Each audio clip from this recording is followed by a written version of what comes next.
Hey guys, welcome back to Let's Do This with Bernice. Today we're spending the afternoon in Harajuku, one of Tokyo's most colorful, playful, and honestly cutest neighborhoods. Join us as we explore from Harajuku Station, walk through Takeshita Street, snack on some iconic treats, and end the day around Omotesando.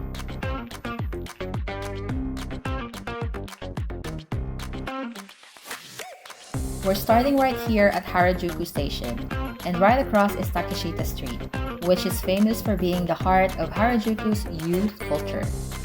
It was our first time here, and we plan to walk down the street to check out the shops.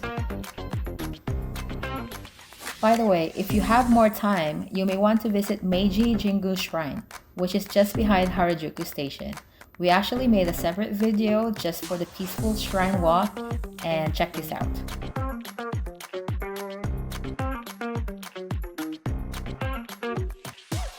One of the first things you have to do in Harajuku is eat crepes. These are everywhere, and they're kind of iconic here. Sweet, colorful, filled with cream, fruits, cookies, basically dessert wrapped in a cone.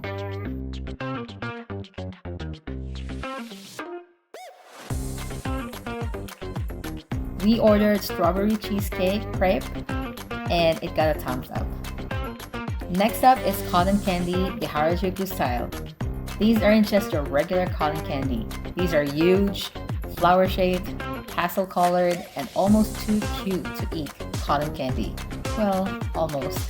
This is one of those snacks you get not just for the taste, but for the experience and maybe a few photos too. And then we tried Purikura, a Japanese photo booth experience.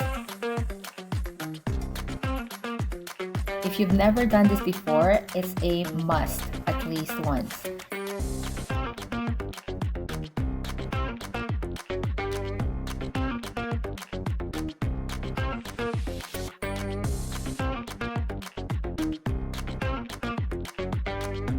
You take photos, decorate them with stickers, filters, drawings, and somehow the final result always looks way cuter than the real life. Even my husband had an automatic makeup filter. It's fun, silly, and very Harajuku. Now let's just walk. This is where Harajuku really shines.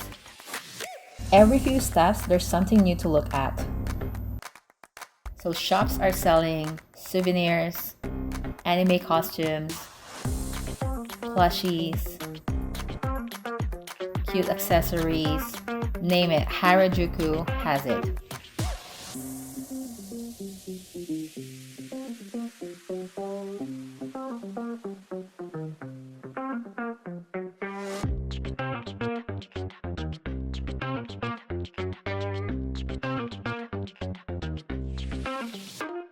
They also have gachapon machines, candy stores, dog cafe, cat cafe, Sanrio stores, clothes, shoes, bags, restaurants, and shops left and right.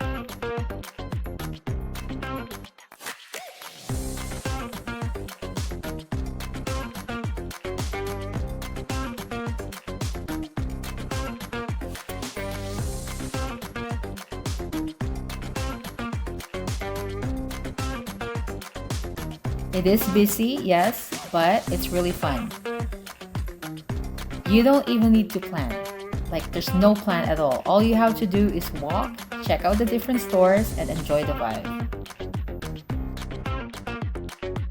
One of our favorite stops of the day was Galaxy Harajuku, and the best part, it is free to enter. This building has multiple floors, and each one feels totally different. On the third floor was Galaxy Team Lab installation. This was such a fun experience. They handed out a device that you can use inside to capture the dinosaurs and have more information. It's colorful, interactive space with dinosaurs, lights, and a fun way of learning. It's super playful and it's great for all ages.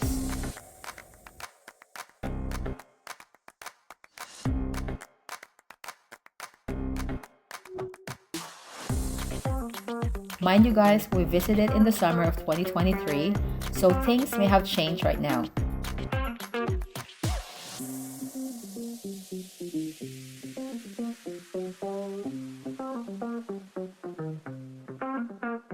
On the fourth floor was YouTube Shorts. We played around, checked things out, and even did some gachapon with a freebie. Last but not the least, and being a BTS ARMY myself, the sixth floor was my favorite. Why? It's the Galaxy purple floor, and they featured Suga or Min Yoongi, aka Augusty from BTS. Lots of his pictures and posters on the wall, which made it extra super duper special. This floor was beautiful. There were hanging flowers, mirrors on both sides, which made it look like it's endless.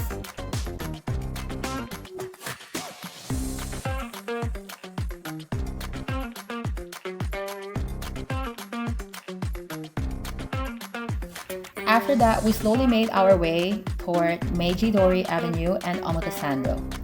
You can really feel the shift here. So from playful and chaotic Harajuku to sleek, modern, and stylish Omotesando. We caught a glimpse of Tokyo Plaza, but honestly, we were running out of time because we had a reservation in Shibuya, so we didn't go inside. There's still so much more to see here, and this is definitely an area we want to come back to. And that wraps up our casual afternoon walk in Harajuku. If you enjoy this kind of travel video, don't forget to like, subscribe, and let me know in the comments below what's your favorite Harajuku snack or shop. Thanks for watching Let's Do This with Bernice, and as always, bye for now!